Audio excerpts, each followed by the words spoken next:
Kementerian Koordinator Bidang Infrastruktur dan Pembangunan Kewilayahan mengusulkan tambahan anggaran sebesar 200 miliar rupiah dalam pagu anggaran tahun 2026. Tambahan anggaran ini untuk mendukung pembangunan proyek strategis nasional, salah satunya terkait proyek kereta cepat Jakarta-Bandung yang akan diperpanjang sampai Surabaya.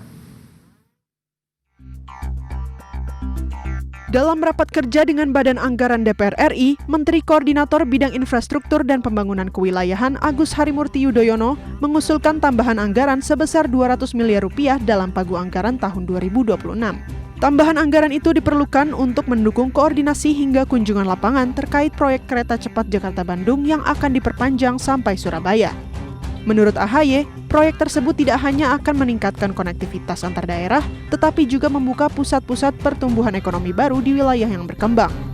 Kementerian Koordinator Bidang Infrastruktur dan Pembangunan Kewilayahan memiliki mandat strategis untuk mendukung tercapainya visi misi Presiden, sekaligus memastikan target rencana pembangunan jangka menengah nasional RPJMN 2025-2029 dan rencana kerja pemerintah tahun 2026 dapat terlaksana dengan optimal. Dengan mempertimbangkan peran strategis Kemenko Infra ini, kami mohon dukungan penambahan anggaran sebesar 200,2 miliar rupiah. Dengan demikian, total anggaran yang diajukan Kementerian Koordinator Bidang Infrastruktur dan Pembangunan Kewilayahan mencapai 315,9 miliar rupiah. Terdiri dari pagu indikatif sebesar 115 miliar rupiah dan tambahan yang diusulkan sebesar 200 miliar rupiah. Jakarta, Tim Liputan IDX Channel. Kita bergeser ke informasi berikutnya, pemirsa.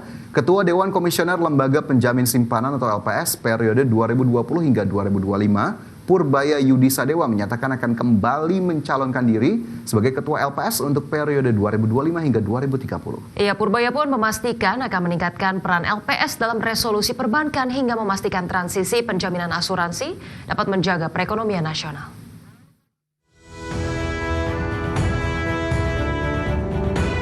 Ketua Dewan Komisioner Lembaga Penjamin Simpanan atau LPS periode 2020 hingga 2025, Purbaya Yudi Sadewa menyatakan akan kembali mencalonkan diri sebagai Ketua LPS untuk periode 2025 hingga 2030. Purbaya pun berharap dapat lolos seleksi dan melanjutkan kepemimpinan di lembaga tersebut. Purbaya akan memperkuat peran LPS dalam resolusi perbankan serta mempersiapkan pelaksanaan program penjaminan polis asuransi yang dimulai pada tahun 2028. Dalam menangani resolusi perbankan, Purbaya menginginkan pendekatan yang proaktif, khususnya terhadap penyelamatan bank perkreditan rakyat yang masih memiliki potensi.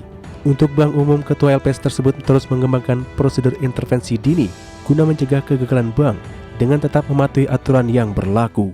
Kalau visi misi kita adalah untuk BPR, kalau BPR yang bisa selamatkan, kita selamatkan secepat mungkin, bukan ditutup. Untuk Bank Umum juga sama, kita akan mengembangkan sesuai dengan undang tentunya. SOP di sini di mana kita bisa masuk lebih awal sebelum banknya jatuh dengan memanfaatkan seluruh ruang yang ada yang diatur oleh undang-undang kita. Jadi visinya ya yang memastikan penjaminan LPS berjalan lancar dan melakukan resolusi sebaik dan cepat mungkin sehingga tidak ada gangguan sama sekali di stabilitas sistem keuangan kita. Seperti diketahui, pendaftaran seleksi calon ketua dan anggota Dewan Komisioner LPS periode 2025 hingga 2030 telah dibuka secara daring pada tanggal 4 hingga 10 Juli 2025. Proses seleksi tersebut akan melalui 2 tahap, yaitu seleksi administratif dan seleksi kelayakan dan kepatutan, sebelum diserahkan ke Presiden dan selanjutnya melakukan fit and proper test di DPR. Dari Jakarta, Raharjo Patmo, Tim Liputan IDX Channel.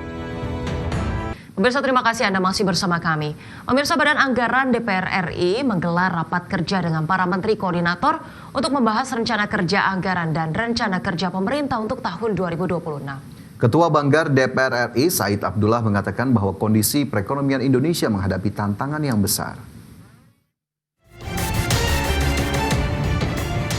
Badan Anggaran DPR RI menggelar rapat kerja dengan para menteri koordinator untuk membahas rencana kerja anggaran dan rencana kerja pemerintah untuk tahun 2026. Adapun para Menko yang hadir diantaranya Menko Bidang Politik dan Keamanan Budi Gunawan, Menko Bidang Hukum, HAM, Imigrasi, dan Pemasyarakatan Yusril Iza Mahendra, Menko Bidang Pembangunan Manusia dan Kebudayaan Pratikno, serta Menko Bidang Pemberdayaan Masyarakat Abdul Muhaimin Iskandar. Ketua Banggar DPR RI Said Abdullah mengatakan bahwa kondisi perekonomian Indonesia menghadapi tantangan yang besar. Berdasarkan World Economic Forum, risiko global tertinggi pada tahun 2026 adalah perang. Di balik itu semua tentu kita semua, Bapak Ibu sekalian, yang kita hadapi satu adalah ketidakpastian, apapun ceritanya. Tahun 2026, bahkan the World Economic Forum, bahkan risiko global itu hampir 24% itu tertinggi adalah perang.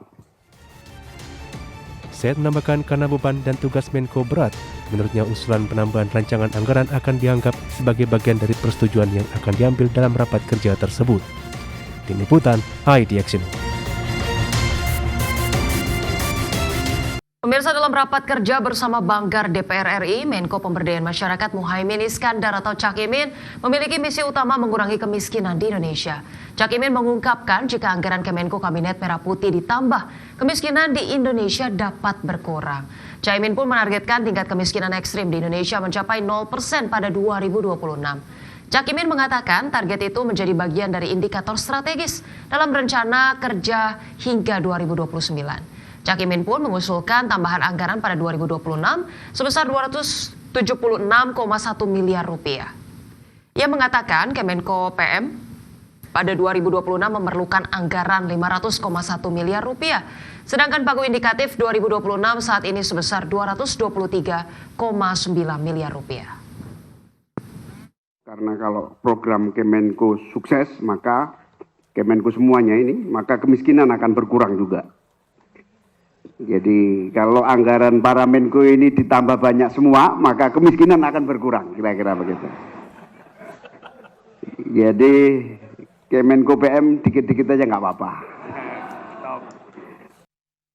Ya, ini sepertinya pengajuan anggaran tambahan sudah mulai diusulkan ya, Cak, oleh berbagai kementerian ataupun juga berbagai instansi terkait. Tapi rasa-rasanya kalau bisa, begitu ya, kita nitip ke pemerintah untuk kemudian ada anggaran tambahan untuk bisa membuka, mendorong ataupun membuka lapangan kerja seluas-luasnya nih, Cak, sesuai dengan janji 19 juta lapangan kerja lah dibuka oleh pemerintahan Prabowo dan juga Gibran. Iya, dan kita nantikan bagaimana kemudian dari banyaknya mungkin nanti ke depannya semakin banyak kementerian yang meminta penambahan anggaran, pemerintah bisa betul-betul secara transparan begitu ya, memetakan bagaimana prioritasnya untuk penambahan anggaran ini, dan jangan sampai kemudian hanya penambahan anggaran formalitas semata, tapi semoga ada blueprint, roadmap, dan juga mungkin evidence yang jelas begitu ya ketika ada penambahan anggaran ini, efisiensi dan juga efektivitasnya seperti apa. Ya, komprehensif sekali begitu ya tadi apa yang disampaikan oleh Cak.